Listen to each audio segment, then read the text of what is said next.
मान रहे कि नहीं मान रहे? क्या प्रियंका गांधी भी नीली साड़ी पहन के सदन में जा रही है, राहुल गांधी नीला टी शर्ट पहन के जा रहे हैं। क्या आज भाजपा वाले भी भीम चर्चा और भीम संवाद कर रहे हैं? क्या कर रहे हैं कि नहीं? लोग करते हैं सारे आखिर कर रहे हैं ना। अच्छा किसने मजबूर किया है? अगर बहुजन समाज पार्टी नहीं बनी होती तो ये लोग करते क्या? कभी आपको स्कूल में पढ़ाया गया कि भारत का संविधान किसने लिखा है? जिस समय पढ़ रहे थे बताया गया? आपका उम्र भी 60 प्लस हो गया ना? क्या आप भी 60 प्लस हो रिटायर कर गए? आपने अपने कॉलेज का पंडित जी कभी कॉलेज में पढ़ने के क्रम में कभी टीचर ने कोई प्रोफेसर ने बताया कि भारत का संविधान बाबा साहब डॉक्टर भीमराव अम्बेडकर ने लिखा है? कहीं बताया?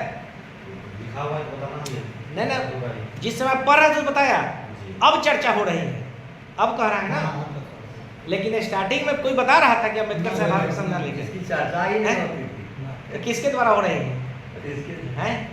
आज जब बहुजन मूवमेंट जब तेजी से बढ़ा है, बहुजन समाज पार्टी की जब पूर्व मोदी की सरकार आई है, तो पूरे देश के तमाम पॉलिटिकल पार्टियों को यह भय हो गया, ये भय हो गया कि यूपी के लोग नारा लगाना शुरू किया कि यूपी हुई हमारी है, अब दिल्ली की बारी है, अब दिल्ली दूर नहीं है। लोग नारा लगाए ना, हजारों कलाकारों ने गाना बनाया कि अब दिल्ली दूर नहीं है। क्या अब बहन जी लाल किला से देश को संबोधित करने वाली है।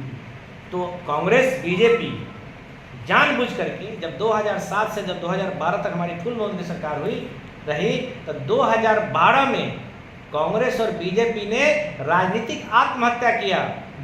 राजनीतिक आत्महत्या किया, 208 सीट पर अपना जमानत जब्त करा लिया।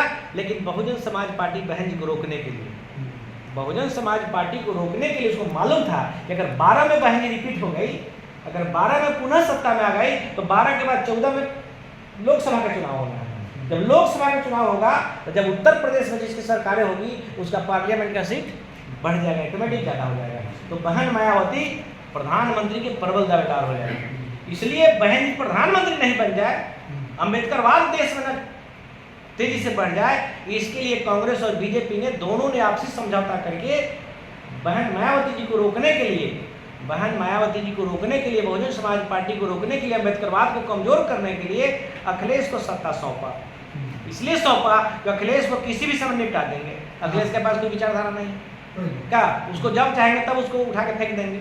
लेकिन बहुजन समाज पार्टी को फेंकना इसलिए कठिन है कि जिस समय 2007 में जिस सीट पर हमारी पार्टी के एमएलए 50 सीट पा करके 60 सीट पा करके हम चुनाव जीत गए थे, और 2012 में उसी सीट पर हम 90,000 80,000 वोट पा के चुनाव हार गए। हमारा वोट घटा कहाँ?